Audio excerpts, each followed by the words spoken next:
Doctor Meenketan प्रधान की काव्य रचना महानदी तथा करु काल की समीक्षा श्रीमती पुष्पांजलि दासे द्वारा। समीक्षक परिचय श्रीमती पुष्पांजलि दासे।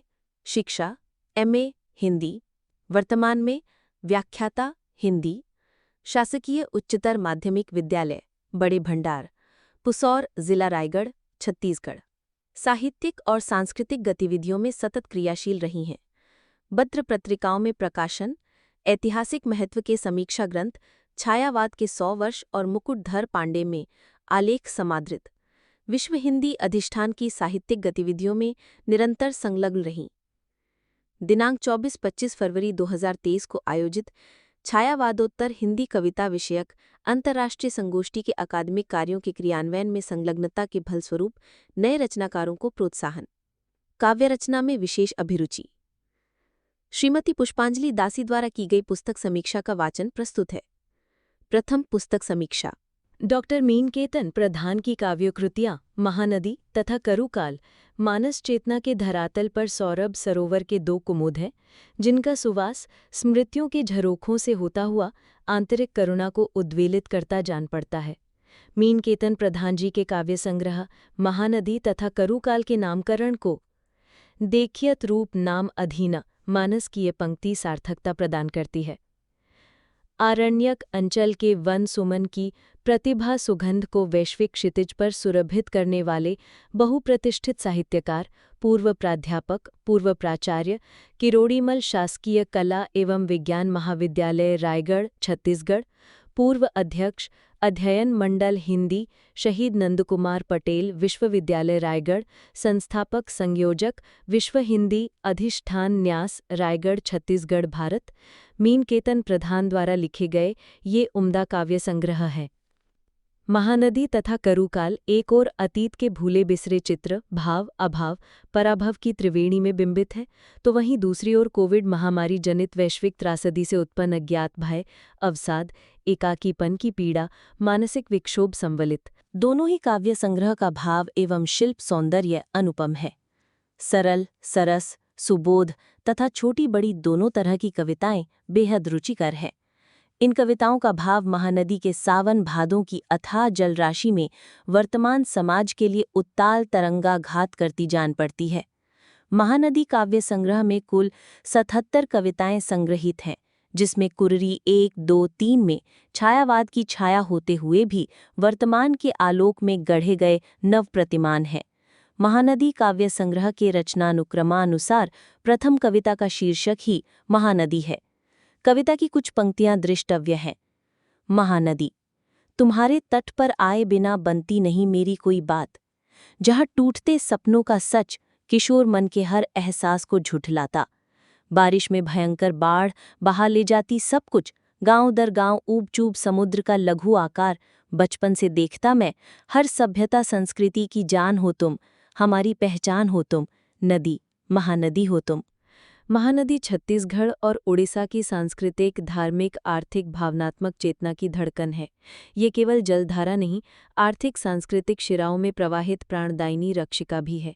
इसकी पवित्र धारा में इतिहास, परंपरा, आगत विगत, लोक जीवन के स्वर निनादित हैं। ये सिहावा की पहाड़ियों में श्रृंगी ऋषि की पावन तपस्या से निकली वो पुण्य तोया महासलीला है, जिसे सभ्यता की संवाहिका और मानव जीवन के उत्स की उद्घोषिका कहा जा सकता है। यद्यपि वर्षाकालीन बाढ़ आदि कुछ त्रासदियों का भी सामना करना पड़ता है, जो उक्त कविता में स्पष्ट रूप से अंकित है। माँ शीर्षक कविता 2 से 6 तक अत्यंत मार्मिक है। माँ के अचरा छिटका, गोबर पानी, दिन रात, घर परिवार, खेत खलिहान, ठंड की ठिठुरती सुबह में ग्रामीण अंचल की जीवंत झांकी प्रस्तुत करने में कवि की कोई शानी नहीं। देखिए ये पंक्तियाँ पेज 32 पर। फिर याद आया होगा मायके का बचपन, युवा काल के मीठे सपने, घर बसाने के सारे आलम, और वो छोटा सा गांव। द्वार खोलते दिखती महानदी, भोर में अछरा का गोबर पानी, दिन रात घर परिवार, खेत खलिहान, ठिठुरती सुबह नदी से एक साथ 2-2 गगरी पानी ढोना। कवि भोर के आसमान का एक मूक दृष्टा ही नहीं, अपितु जीवन की आशाओं का सृष्टा भी है। नए पुराने बिंबों से सुंदर गुलदस्ता बनाया है। ये नहीं वो चांद, चांदनी भी नहीं वैसी, तैरा करती थी ओस की बूंदे, चंद्रयान ने उसे दिखलाया हकीकत होना। उक्त कविता में कवि यशोदानंदन कृष्ण की चांद खिलौना लइयो तो सभी बाल मन के चंदा मामा, कभी ईद का चांद तो कभी करवा चौथ का चांद, विस्मय से भरा सौंदर्य का प्रतिमान दर्शित करता है। मिशन चंद्रयान के माध्यम से कवि ने सारी कौतूहलता के पार जाकर विज्ञान और देश की विकास यात्रा का सुंदर चित्रण किया है। चांदनी वैसी नहीं कहकर चंद्रमा पर पड़े पर्दे को आहिस्ता आहिस्ता सरकाया है। हिंदी दिवस शीर्षक कविता में अहिंदी भाषाई क्षेत्रों में उठते विवादों के बाद भी वैश्विक पटल की हिंदी कहकर हिंदी भाषियों का ऐश्वर्य बढ़ा रही हैं। सफर में कविता की पंक्ति, अपने घर में बेघर होता आदमी घर के भीतर घर खोजते भटकता रहता है। वो कहीं का नहीं होता, मन जहाँ ठहरता वो घर होता। एहसास और जज्बातों से भरा खुला आसमान, सही बिना दीवार बिना घेरा के, बेहद मार्मिक बन पड़ी है। आज के भागम भाग और व्यस्त जीवन शैली के कारण खासकर एक वय के पश्चात अपनों के मध्य भी अजनबी सा उपेक्षित जीवन जीने के लिए लोग बाध्य हो रहे हैं। प्रेम और अपनेपन के अभिलाषी मन को जब गैरों से प्रेम सम्मान मिलता है तो बेगाने भी अपने लगते हैं। कवि ने इन सूक्ष्म भावों को बहुत सुंदर ढंग से उकेरा है। महानदी संग्रह में पता शीर्षक कविता राजनीतिक महकमे की पोल खोलती है। ये उसे चोर कहता, वो इसे, पता दोनों को है एक दूसरे के बारे में सिवाय जनता के। ठग कविता में हेलो बोलो बैंक अकाउंट खाली कहकर तकनीकी विकास का दुरुपयोग कर रहे लोगों का पर्दाफाश करते हुए डकैती के नए रूप से आगाह किया गया है। देखिए, वो अच्छा दिखता, मीठा बोलता, हिसाब किताब पक्का, कब ठग देगा चेहरे बदले बिना, अब तो इसकी भी जरूरत नहीं। हेलो बोलो, बैंक अकाउंट साफ, और भी नायाब तरीके, बिना कुछ किए एक से एक डकैती ऑनलाइन हवा में उड़ती। महानदी संग्रह की अंतिम 3 कविताएं कुर्री 1, 2, 3 के सृजन में सरसी छंद के प्रयोग से भारी भरकम कथा विन्यास के बिना भी कविता के सौंदर्य को चित्ताकर्षक बनाया गया है। कोरोनाकालीन परिवेश की कारुणिकता प्रतीकात्मक रूप से इन कविताओं में प्रतिबिंबित हुई है। कुर्री 1 का ये उदाहरण, छंद क्रमांक 11 और 12। आसमान में छिटके तारे, आँख फूल से दीप, मैं देख रहा होता तड़के झरते गीले गीत। अंधियारा पीछा कर रहा चुपके बैठी साध, फफक रही आँखों में धारा, कोर बहाती याद। अतीत का ये प्रेम और सौंदर्य बोध क्रमशः शोक में परिवर्तित होकर उदात्तीकरण की उच्च भावभूमि में पहुंच जाता है। कुर्री 2 की ये पंक्तियां देखिए। मनचाहे काम नहीं होता, लुट जाता संसार, दुखों से अपने ऊपर उठा 7 समंदर पार। मनुष्य की चेतना के रूप में साइबेरियन प्रवासी पक्षी कुर्री को कवि ने विभिन्न संदर्भों में व्यापकता दी है। वो परदेसी से सर्वदेशी होने के भाव में पहुंच जाता है। छायावाद के प्रवर्तक कवि मुकुटधर पांडे जी की कविता कुर्री के प्रति की अगली कड़ी के रूप में कवि मीनकेतन प्रधान जी की इन कविताओं को देखा जा सकता है। महानदी तुम्हारे तट पर आए बिना बनती नहीं मेरी कोई बात की बात पर कविता लिखने वाले कवि डॉक्टर मीनकेतन प्रधान के बहुप्रशंसित काव्य संग्रह महानदी, जिसमें विभिन्न समकालीन भावबोध की अनुपम लहरियों से पाठक मन तरंगायित होता है। हो भी क्यों नहीं, इतिहास साक्षी है कि नदियां ही सभ्यता संस्कृति की पालना रही हैं। नदियों के किनारे जाने कितने सभ्यता संस्कृति फली फूली और उसी धारा में समाहित भी हो गई हैं। महानदी रचना का उत्स महानदी ही है। महानदी के स्वर्ण रजत धार, चमकते रेत के कण, प्रवासी पक्षी जैसे अनगिनत जीवंत दृश्य कवि के चेतन अवचेतन मन पर करवटें बदलते दिखाई देते हैं। महानदी काव्य संग्रह में संगृहीत अंतिम कविताएं कुर्री 1, 2, 3 की बोधगम्यता, गीतात्मकता, छायावाद की परिधि में रहते हुए भी आधुनिक भावबोध, कोरोनाकालीन वैश्विक वेदना से उपजा कथानक है। यद्यपि ये रचना 1920 में छायावाद के प्रवर्तक पद्मश्री मुकुटधर पांडे द्वारा लिखित कविता कुर्री के प्रति 1 तथा बाद में लिखी कविता कुर्री के प्रति 2 का शिल्पगत ढांचा भर है, तथापि 100 वर्ष पूर्व की रचना और रचनाकार का काव्य सौष्ठव आज भी कवि के मन को स्पंदित करता है। वस्तुतः दोनों ही कवि के कुर्री तत्कालीन परिस्थितियों से उपजी करुणा और मानवीय संवेदना ही है। छायावाद का नामकरण रायगढ़ के पावन धराधाम से 1920 में मुकुटधर पांडे जी द्वारा श्री शारदा पत्रिका में प्रकाशित लेख से हुआ और हिंदी साहित्य जगत में 100 वर्ष की यात्रा पूर्णता के अवसर पर 2020 के उसी जुलाई माह के 28-29 तारीख को वैश्विक महामारी के समय मीनकेतन प्रधान द्वारा आयोजित अंतर्राष्ट्रीय संगोष्ठी के दौरान उपजी कुर्री तथा करुकाल विषयक कविताओं से करुकाल नामकरण की परिकल्पना आज के नए साहित्य के लिए आई। कोविड के समय लोग लॉकडाउन के कारण अपने अपने घरों में कैद जैसे हो गए थे। तत्समय किरोड़ीमल शासकीय कला एवं विज्ञान महाविद्यालय रायगढ़ में बतौर प्राध्यापक विभागाध्यक्ष रहे डॉक्टर मीनकेतन प्रधान ने छायावाद के 100 वर्ष और मुकुटधर पांडे विषयक 2 दिवसीय ऑनलाइन वैश्विक संगोष्ठी का आयोजन स्वैच्छिक रूप से आभासी पटल पर किया था। तब इस पद्धति से ऑनलाइन कार्यक्रम कराने में बहुत कठिनाई होती थी। ऑनलाइन आयोजनों का एक तरह से ये प्रारंभिक अनुभव था। इस तकनीकी पद्धति से लोग बहुत वाकिफ नहीं थे। बताया जाता है 2 दिनों में 6000 से अधिक लोगों ने पंजीकरण कराया था, जो संभवतः इस पद्धति से उस समय देश की सर्वाधिक संख्या थी। यूट्यूब वीडियो पर दोनों दिनों में 23,000 से अधिक व्यूज़ प्राप्त हुए थे, जो अभी भी यूट्यूब पर मौजूद हैं। इस परिप्रेक्ष्य में 172 लेखकों के 850 पृष्ठों का आलोचनात्मक ग्रंथ छायावाद के 100 वर्ष और मुकुटधर पांडे का संपादन डॉक्टर मीनकेतन प्रधान द्वारा किया गया था, जिसमें सह संपादक सौरभ सराफ की विशेष भूमिका थी। ऐसे वैश्विक कारुणिक समय में कवि की अधिकांश रचनाओं को करुकाल की उपज कहा जा सकता है। कुर्री रचना को पढ़ते हुए बरसों पहले के प्रवासी पक्षी कुर्री की यादें जैसे महानदी मन के तट पर हजारों आवाज़ों के साथ एकाकार हो उठती हैं। काव्य व्योम से उड़ती हुई समकालीन काव्यधारा पर आ बैठती हैं। कवि मुकुटधर पांडे और मीनकेतन प्रधान के कुर्री की वेदना एक है, पर दोनों की परिस्थितियां भिन्न हैं। उक्त अंतर्राष्ट्रीय आयोजन 28-29 जुलाई 2020 से 100 वर्ष पहले लिखी गई मुकुटधर पांडे की कविता कुर्री के प्रति की प्रथम पंक्ति दृष्टव्य है। बता मुझे ए वेहग विदेशी अपने जी की बात, पिछड़ा था तू कहाँ आ रहा जो कर इतनी रात। कुर्री के मन की बात को जानने के लिए कवि का उत्कंठित है मन। इस कविता के लगभग 8-10 वर्ष बाद वे कुर्री की दूसरी कविता लिखते हैं। क्रौंच कपोत कीर करते हैं उपवन में आलाप, सुनने को अवकाश किसे है तेरा करुण विलाप। इस दूसरी कविता के अंत में दार्शनिकता और छायावादी रहस्यमयता के भाव दृष्टव्य हैं। परदेसी पक्षी चिंता की धारा को दे मोड़, अंतर की पीड़ा को दे अब अंतर तर से जोड़। प्रियतम को पहचान उसे कर अर्पण तन मन प्राण, उसके चरणों में हो तेरे क्रंदन का अवसान। इसी पृष्ठभूमि पर करुकाल के कवि मीनकेतन प्रधान अपनी कुरूरी कविता में लिखते हैं, करुकाल में पंछी विदेशी बता रहा वो बात, खोज रहा बिछड़े साथी को हो गई बहुत रात।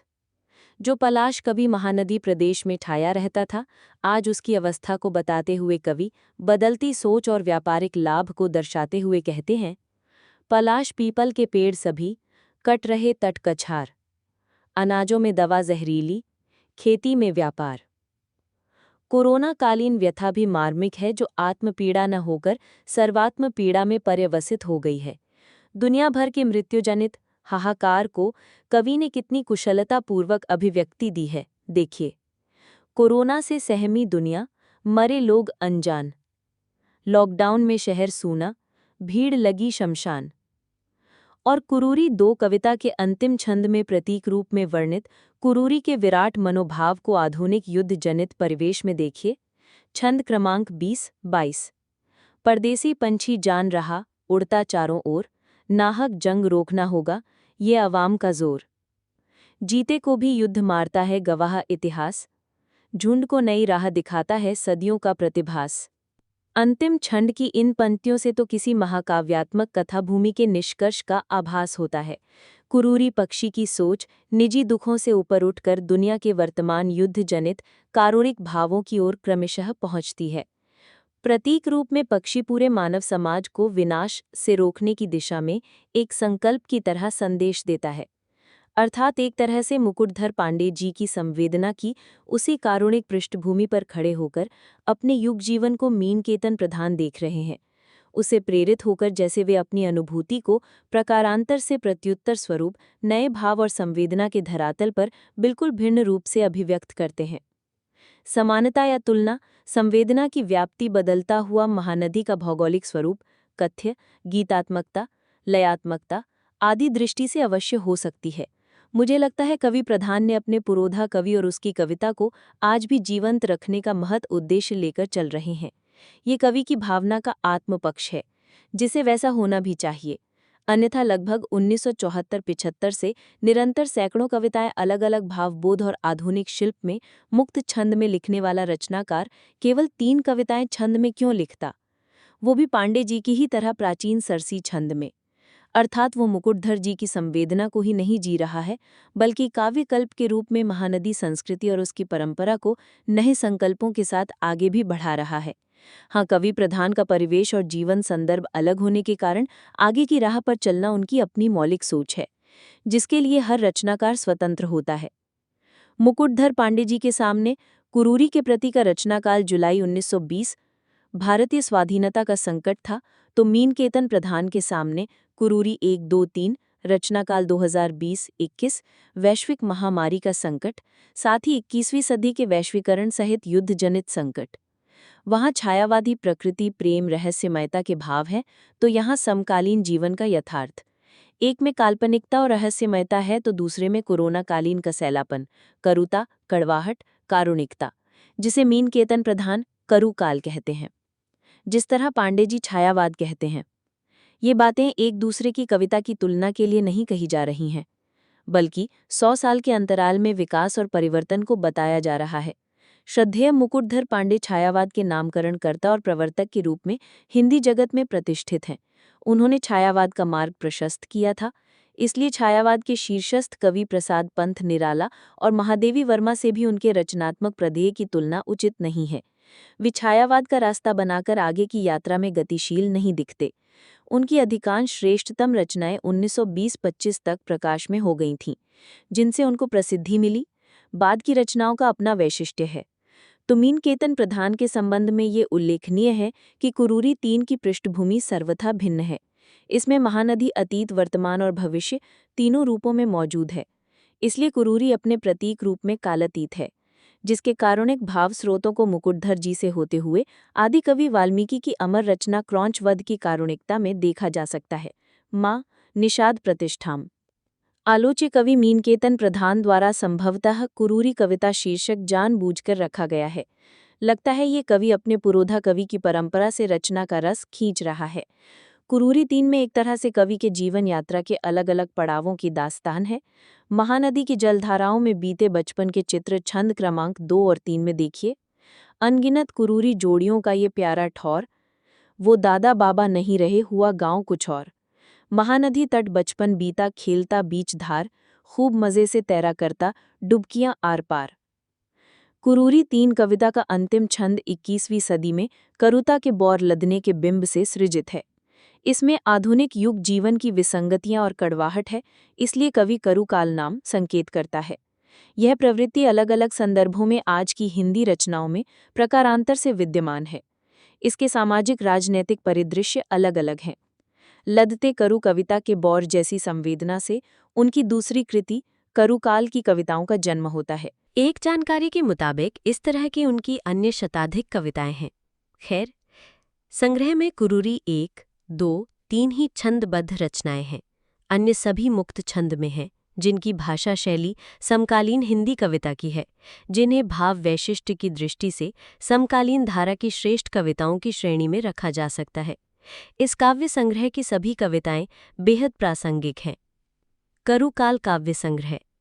मीनकेतन प्रधान जी के दूसरे काव्य संग्रह करुकाल में 57 कविताएं संग्रहित हैं, जिसमें से करुकाल पिता के लिए, जिंदगी, बचपन, तिरंगे का भार, महानदी, पुल से आदि कविताएं मनुचित भावनाओं का निर्मल दरिया है।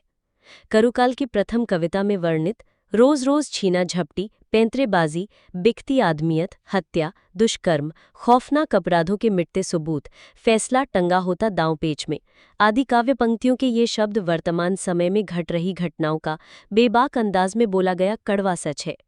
बिना किसी लाग लपेट के दिन ब दिन गिरती इंसानियत और खौफनाक घटनाओं को इन कविताओं में बखूबी उजागर किया गया है। अमूमन आज हम सब इन बातों से कहीं न कहीं प्रभावित है। पंक्तियां दृष्टव्य है। करुकाल 1 कविता से, पेज नंबर 25।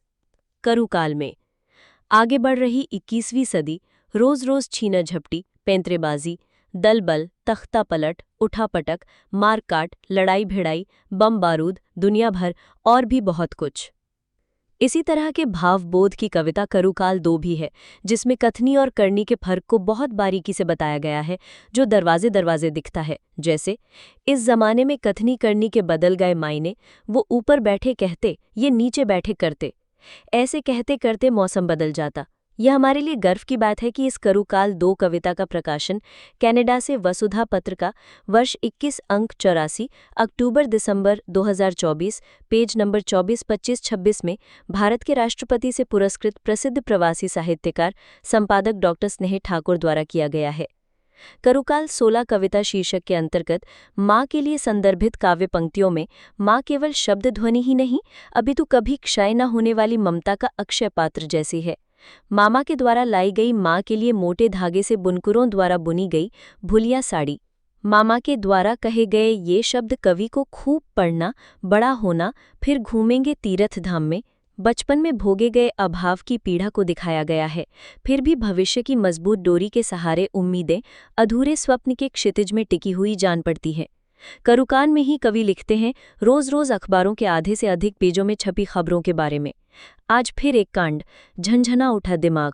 रोज रोज के दुष्कर्म, हत्या, लूटपाट, तख्ती बैनर, कैंडल मार्च की खबरों की पीड़ा कवि मन को भीतर से झकझोरती है।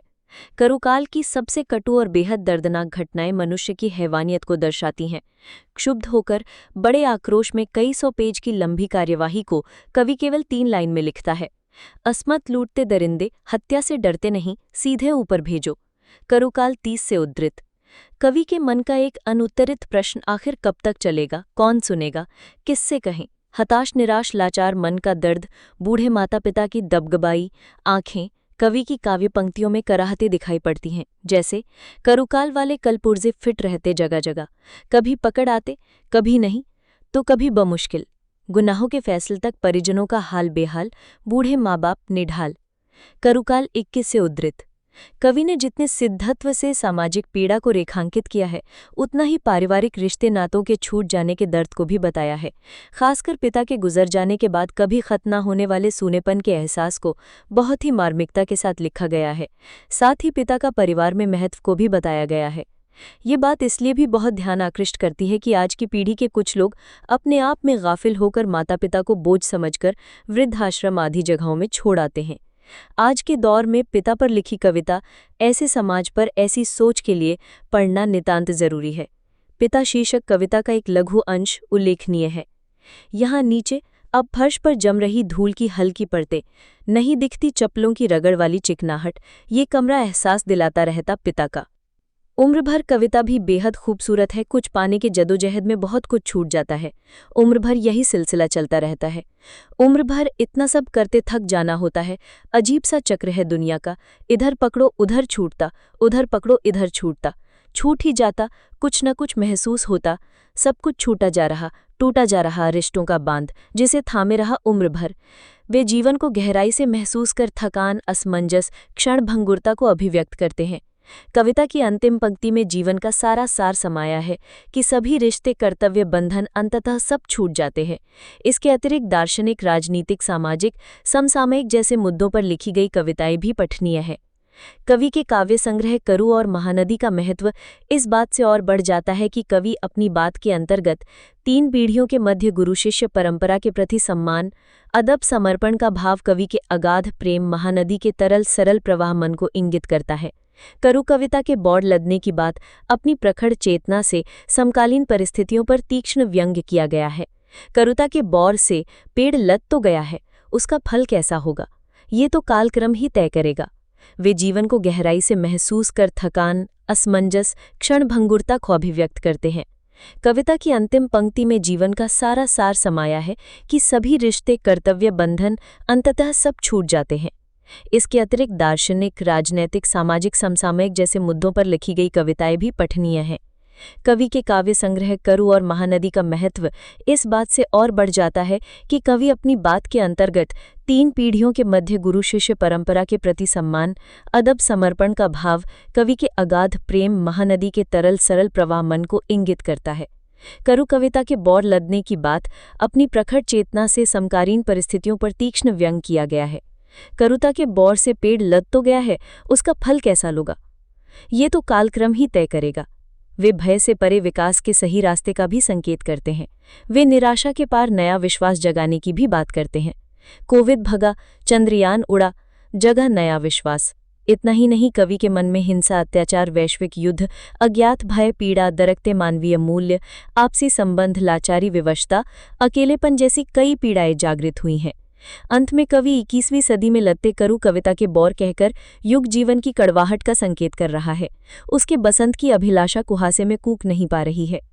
आशा है पूरे युग परिवर्तन से फिर नए बौर लगेंगे और भविष्य का फल मानवीय चेतना से भरा होगा, जैसा कि संग्रह का मूल भाव है। दोनों संग्रहों की लंबी कविताओं के अलावा छोटी छोटी कविताओं का भी बड़ा प्रभाव पाठक के हृदय पर पड़ता दिखाई देता है। कहीं कहीं अखबारी भाषा कवि के कथ्य को और प्रबल बना देती है। वैसे भी कवि की दोनों काव्य कृतियां अनूठी हैं। बहरहाल किसी भी साहित्यकार के लिए साहित्य के मैदान में पूरे उत्साह के साथ किसी न किसी रूप में डटे रहना बहुत बड़ी बात होती है। साहित्यकार मीनकेतन प्रधान का 1974 से महानदी के चौड़े पाठ पर काव्य लेखन आरंभ करना और अद्य पर्यंत सक्रिय रहना उनके अनन्य साहित्य प्रेम को दर्शाता है। यकीनन कवि साहित्य की महानदी में न केवल कंकड़ उछालता है, अपितु गोता भी लगाता है और तैरकर उस पार जाने का माद्दा भी रखता है। बिना रुके, बिना थके, धीरे धीरे ही सही पर अनवरत चलायमान रहना सृजनशीलता के लिए किसी तप से कम नहीं। काव्य की हर पंक्ति अनुभव के सागर तल से निकले अनुपम मोती है। इस साहित्यिक ऋषि के अवदान से भूत, वर्तमान, भविष्य का मार्ग प्रशस्त होगा, ऐसा विश्वास है। मीनकेतन प्रधान की ये रचनाएं साहित्य जगत में एक विशेष छाप छोड़ने में सक्षम है। करुकाल नामकरण और नई शैली का आगाज कला और संस्कारधानी रायगढ़ से हुआ। इस संबंध में डॉक्टर बेठियार सिंह साहू जी की ये बात ठीक लगती है। इतिहास के दोहराए जाने की बात अक्सर सुनने में आती है। ये कार्य साहित्यिक परिप्रेक्ष्य में रायगढ़ छत्तीसगढ़ अंचल से हुआ है। करीब 100 वर्ष पूर्व यही क्षेत्र से पंडित मुकुटधर पांडे ने तत्कालीन विशेष काव्य प्रवृत्ति को ध्यान में रखकर छायावाद नामकरण किया था। इसी तरह हाल के ही वर्षों में घटित वैश्विक कोरोनाकालीन कड़वे अनुभवों के दौर में हो रही रचनाओं की गुणधर्मिता को केंद्र में रखकर करुकाल नाम दिया गया है। आने वाले समय में आलोचकों, समीक्षकों की समुचित दृष्टि इस पर पड़ती है तो हिंदी साहित्य जगत में छायावाद के 1 शताब्दी बाद करुकाल नामकरण पुनः रायगढ़ अंचल से अभिहित हुआ, ऐसा सिद्ध होगा। करुकाल रचना की सार्थकता की कामना लिए महानदी का नैसर्गिक अकूत सौंदर्य माँ की ममता की तरह अक्षय हो, निर्मल तरल जल से सिंचित करुता तिरोहित होकर चारुता की अनंत काव्य मधुरता को प्राप्त हो। कविवर मीनकेतन प्रधान जी को इसके लिए बहुत बहुत शुभकामनाएं। नमस्कार। आज हम डॉक्टर मीनकेतन प्रधान की 2 खास काव्य कृतियों महानदी और करुणकाल, इन पर एक गहरी चर्चा करने वाले हैं जी। और ये चर्चा आधारित है श्रीमती पुष्पांजलि दासी की लिखी एक समीक्षा पर। हाँ बिल्कुल, श्रीमती दासे, और जैसा आपने कहा, व्याख्याता हैं, साहित्य में काफी सक्रिय हैं, और कवि खुद डॉक्टर प्रधान वो रायगढ़ के किरोड़ीमल कॉलेज के पूर्व प्राचार्य रहे हैं, विश्व हिंदी अधिष्ठान के संस्थापक भी हैं। अच्छा, तो मतलब एक मजबूत साहित्यिक पृष्ठभूमि है दोनों तरफ। बिल्कुल बिल्कुल। समीक्षक ने इन संग्रहों के बारे में एक बड़ी खूबसूरत बात कही है, मानस चेतना के धरातल पर सौरभ सरोवर के 2 कुमुद। हाँ, मतलब जैसे मन एक तालाब है और ये 2 संग्रह उसमें खिले 2 कमल हैं। बिल्कुल। एक में वो कहती हैं कि अतीत की भूली बिसरी यादें हैं, भाव है, अभाव है, शायद पराभव भी। और दूसरी तरफ जो दूसरा कुमुद है, उसमें कोविड महामारी से पैदा हुआ डर, अवसाद, अकेलापन। हाँ, वो मानसिक उथल-पुथल जो हम सब ने महसूस की। सही। और समीक्षक का मानना है कि ये जो दूसरा संग्रह है करुणकाल, ये आज की कविता के लिए शायद एक नया नामकरण भी शुरू कर सकता है। हाँ, ये एक बड़ा दावा है। करुकाल मतलब वो काल जिसमें कड़वाहट हो, करुणा हो, कठोरता हो। दिलचस्प। जैसे कहते ना, देखियत रूप नाम अधीना, नाम में ही बहुत कुछ छिपा है। महानदी, करुकाल, ये नाम ही उत्सुकता जगाते हैं। बिल्कुल। तो चलिए इस समीक्षा के साथ इन संग्रहों में उतरते हैं।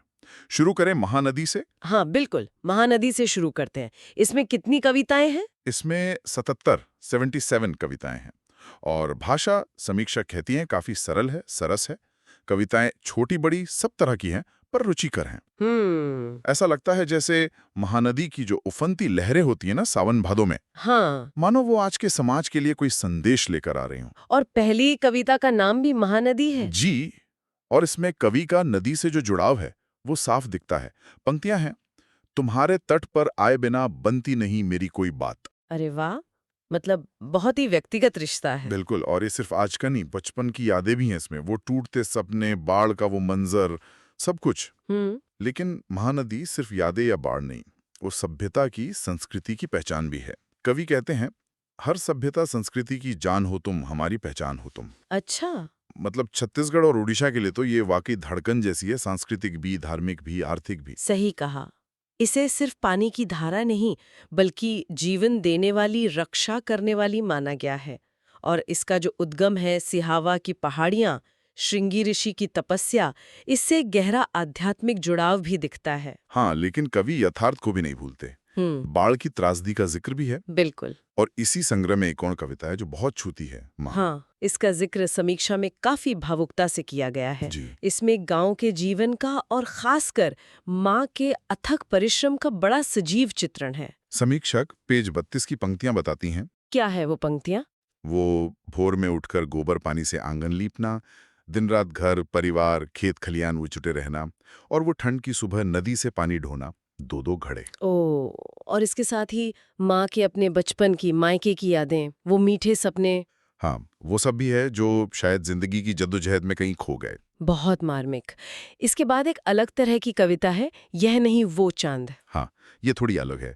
इसमें जो हमारा पारंपरिक चांद है ना, चंदा मामा वाला। हाँ, ईद और करवा चौथ वाला, हाँ, वही। उसकी तुलना की गई है उस चांद से जो चंद्रयान ने हमें दिखाया। मतलब विज्ञान ने जो हकीकत सामने रखी। अच्छा, तो ये विज्ञान और प्रगति की बात करती है? जी, कवि कहते हैं, चंद्रयान ने उसे दिखलाया हकीकत होना, एक तरह से कल्पना के पर्दे को हटाकर सच को देखना। और सामाजिक मुद्दे भी हैं संग्रह में। हाँ बिल्कुल। हिंदी दिवस कविता है जो आजकल भाषा को लेके विवाद चलते हैं ना? हाँ, चलते हैं। उनके बीच भी ये कविता विश्व मंच पर हिंदी की बढ़ती जगह और हिंदी भाषियों के हौसले की बात करती है। ये तो अच्छी बात है। और फिर एक कविता है सफर में। यह आज की एक बड़ी समस्या को छूती है, अकेलापन। अपनों के बीच भी अकेलापन। हाँ, वही पंक्तियां हैं। अपने घर में बेघर होता आदमी, घर के भीतर घर खोजते भटकता रहता। ओह, ये तो बहुत गहरी बात कह दी। बिल्कुल। और इसी अकेलेपन से जूझते में कवि एक ऐसे घर की तलाश करता है जहां प्यार हो, अपनापन हो। वो कहते हैं, ऐसा घर चाहिए, मन जहां ठहरता। वो घर होता एहसास और जज्बातों से भरा, खुला आसमान, सही, बिना दीवार, बिना घेरा के। मतलब भौतिक दीवारों से परे भावनाओं का घर। हाँ, फिर राजनीति पर भी कटाक्ष है। कविता है पता। अच्छा, क्या है इसमें? इसमें नेताओं पर सीधी चोट है। कवि लिखते हैं, ये उसे चोर कहता, वो इसे, पता दोनों को है एक दूसरे के बारे में, सिवाय जनता के। हाँ हाँ हाँ, सीधी बात, नो बकवास। बिल्कुल। और एक और कविता है ठग। ये आज के तकनीकी जमाने के अपराधों पर है। मतलब ऑनलाइन फ्रॉड वगैरह। हाँ, वही ऑनलाइन डकैती, फोन कॉल से बैंक अकाउंट साफ हो जाना। कवि कहते हैं, मीठी बातें करने वाले ठग, सावधान रहो। पंक्तियां हैं, हेलो बोलो, बैंक अकाउंट साफ, एक से एक डकैती ऑनलाइन, हवा में उड़ती। ये तो बिल्कुल आज की चेतावनी है। हाँ। अब आते हैं संग्रह की आखिरी 3 कविताओं पर, कुर्री 1, 2 और 3। कुर्री, ये तो प्रवासी पक्षी होता है ना? हाँ, साइबेरियन पक्षी। समीक्षक बताती हैं कि ये कविताएं सरसी छंद में हैं। अच्छा, छंदबद्ध कविताएं? जी, इनमें छायावाद की झलक है, पर आज के हिसाब से नए अर्थों के साथ। और कुर्री यहाँ प्रतीक है। हाँ, प्रतीक है। समीक्षक के अनुसार ये कोरोना काल की उदासी, उस माहौल की गहरी करुणा का प्रतीक है। इन कविताओं में एक यात्रा है। प्रेम और सौंदर्यबोध से शुरू होकर भाव धीरे धीरे शोक में बदलता है और फिर उसका उदात्तीकरण होता है। उदात्तीकरण मतलब दुख का एक ऊंचे स्तर पर पहुंचना। हाँ, एक तरह से उसे समझना, स्वीकारना। और यहाँ समीक्षक एक बहुत ही रोचक साहित्यिक जुड़ाव बताती हैं। क्या? वो इन कविताओं को मुकुटधर पांड्ये की 1920 की कविता कुर्री के प्रति की अगली कड़ी की तरह देखती हैं। अरे, मुकुटधर पांडे छायावाद के प्रवर्तकों में से एक। बिल्कुल। दोनों कवियों की पीड़ा का भाव एक जैसा है, पर 100 साल का फासला है। पांड्ये जी के समय आजादी का संकट था, यहाँ प्रधान जी के सामने वैश्विक महामारी, युद्ध का संकट है। तो पांडे जी की कविता में शायद कल्पना ज्यादा होगी। हाँ, कल्पना, रहस्यवाद। जबकि प्रधान जी की कविताओं में आज का यथार्थ है। कोरोना की वो कड़वाहट, जिसे वो करुता कहते हैं, वो ज्यादा है। ये करुता शब्द ध्यान रखने वाला है। जी। और कुर्री 3 कविता खास है। ये महानदी के अतीत, वर्तमान, भविष्य सबको समेटती है। कुर्री यहाँ समय से परे एक प्रतीक बन जाती है। और इसमें करुणा का भाव बहुत गहरा है। हाँ, समीक्षक इसकी जड़ें वाल्मीकि के क्रौंच वध वाले श्लोक मां निषाद प्रतिष्ठाम तक ले जाती हैं। कविता में कवि की अपनी यादें भी हैं, महानदी किनारे खेलना, तैरना। मतलब ये सिर्फ पक्षी पर कविताएं नहीं हैं, बहुत गहरी हैं। बिल्कुल। और सबसे खास बात है अंतिम छंद। इसमें 21वीं सदी में करुता के बौर लदने का बिंब है। करुता की बौर लदना मतलब कड़वाहट के फल लगना। हाँ, और यहीं से वो पुल बनता है दूसरे संग्रह करुकाल की तरफ। अच्छा तो महानदी संग्रह हमें यहाँ तक ले आता है। अब बात करते हैं करुकाल की। जी। इसमें 57 कविताएं हैं और इनका फोकस ज्यादातर आज की घटनाओं, सामाजिक सच्चाइयों, रिश्तों, भावनाओं पर है। और पहली ही कविता करुकाल एक वो क्या कहती है? वो 21वीं सदी का कड़वा सच सामने रखती है। समीक्षक पेज 25 से कुछ पंक्तियां बताती हैं।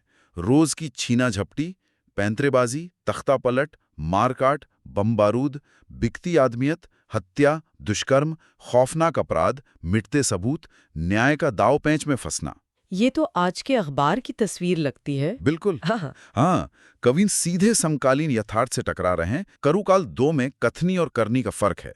ऊपर बैठे कहते ये, नीचे बैठे करते वाला भाव। ये कविता कनाडा की पत्रिका वसुधा में छपी भी है। अच्छा, तो इसे अंतर्राष्ट्रीय पहचान भी मिली। जी। फिर करुकाल 16 में फिर माँ का जिक्र है। लेकिन ये महानदी वाली माँ से अलग है। हाँ, थोड़ा अलग संदर्भ है। माँ की ममता तो वही अक्षय है, पर यहाँ बुनकरों की बुनी भुलिया साड़ी का जिक्र है। मामा के शब्द हैं, खूब पढ़ना, बड़ा होना। ये सब मिलकर अभाव और उम्मीद का एक मिला-जुला चित्र बनाते हैं। और अपराध और न्याय पर कवि का दर्द और गुस्सा बहुत साफ है। हाँ, समीक्षा में इसका जिक्र है। अखबारों की खबरें, दुष्कर्म, हत्या। जी, और कवि सिर्फ दुख नहीं जताते, वो तख्ती बैनर, कैंडल मार्च का भी जिक्र करते हैं। आज के विरोध के तरीके। हाँ, और गुस्सा भी है, खासकर जब वो लिखते हैं असमत लूटते दरिंदे सीधे ऊपर भेजो। ये करुकाल 30 से है। ओह, मतलब न्याय व्यवस्था पर एक तरह का आक्रोश। बिल्कुल। त्वरित न्याय की मांग और पीड़ित के परिवार का दर्द। वो बूढ़े माँ बाप जो इंसाफ के इंतजार में निढाल हो जाते हैं। पंक्तियां हैं, गुनाहों के फैसले तक परिजनों का हाल बेहाल, बूढ़े माँ बाप निढाल। ये करुकाल 21 से हैं। ये पढ़कर तो मन भारी हो जाता है। हाँ, रिश्तों पर एक और अहम कविता है, पिता। आज के समय में पिता पे कविता, ये खास है। हाँ, खासकर जब बुजुर्गों की उपेक्षा की बातें होती हैं। कवि पिता की उपस्थिति और अनुपस्थिति को बड़े महीन तरीके से पकड़ते हैं। कैसे? रोजमर्रा की चीजों से। पिता के कमरे में फर्श पर धूल जमना या चप्पल घिसने से आई चिकनाहट का ना दिखना। ये कमरा एहसास दिलाते रहता पिता का। मतलब छोटी छोटी चीजें उनकी याद दिलाती हैं। जी। और एक और कविता है उम्र भर। ये जिंदगी की भागदौड़ पर है। क्या कहती है ये? यही कि हम जिंदगी भर कुछ पकड़ने की कोशिश करते हैं और कुछ ना कुछ छूटता ही जाता है। थकान है, उलझन है, चीजों के हाथ से फिसलने का एहसास है। हाँ, ये तो होता है। कवि लिखते हैं, इधर पकड़ो उधर छूटता, उधर पकड़ो इधर छूटता, छूट ही जाता कुछ ना कुछ, टूटा जा रहा रिश्तों का बांध जिसे थामे रहा उम्र भर। उफ, रिश्तों का बांध टूटना, ये तो आज की बड़ी सच्चाई है। बिल्कुल। तो ये दोनों संग्रह काफी कुछ सोचने पर मजबूर करते हैं। हाँ, अगर हम अब पूरी तस्वीर देखें तो समीक्षक ने एक और बात कही थी, गुरु शिष्य परंपरा के सम्मान की। जी, कवि ने अपनी बात में 3 पीढ़ियों की गुरु शिष्य परंपरा का जिक्र किया है, जो आज कमी देखने को मिलता है। और सबसे अहम, वो करुकाल की अवधारणा, ये आई कहाँ से? समीक्षा के अनुसार ये जुलाई 2020 में डॉक्टर प्रधान ने एक ऑनलाइन वैश्विक संगोष्ठी आयोजित की थी, छायावाद के 100 वर्ष और मुकुट पांडे पर। कोविड लॉकडाउन के समय। हाँ, बिल्कुल। और वो बहुत बड़ी ऑनलाइन संगोष्ठी थी, हजारों लोगों ने हिस्सा लिया। उसी दौरान ये करुकाल की परिकल्पना बनी। तो इसका मतलब क्या हुआ, करुकाल? मतलब वो समय हमारा समकालीन युग, जिसमें कोरोना काल की कड़वाहट, उदासी, करुणा और कठोर यथार्थ सब शामिल हैं। करुता यानी कड़वाहट, कठोरता, और कारुणिकता यानी करुणा। कड़वाहट और करुणा एक साथ। हाँ, और यहाँ फिर से मुकुटधर पांडे वाला कनेक्शन आता है। कैसे? समीक्षक और डॉक्टर बेठियार सिंह साहू का जिक्र है। वो कहते हैं कि जैसे 100 साल पहले रायगढ़ से मुकुटधर पांडे ने छायावाद नाम दिया, वैसे ही अब डॉक्टर प्रधान करुकाल नाम दे रहे हैं। कमाल है। मतलब रायगढ़ का हिंदी साहित्य में एक खास योगदान रहा है। 100 साल बाद फिर एक नई अवधारणा। हाँ, ये उस जगह की साहित्यिक ऊर्जा को दिखाता है। कवि की शैली की बात करें तो ज्यादातर मुक्त छंद हैं, बस कुर्री सरसी छंद में है, और कहीं-कहीं अखबारी भाषा का प्रयोग भी है, शायद यथार्थ को जसकतस दिखाने के लिए। और कवि की यात्रा भी लंबी है। 1974-75 से लिख रहे हैं। महानदी से गहरा लगाव तो साफ दिखता है। जी, बिल्कुल।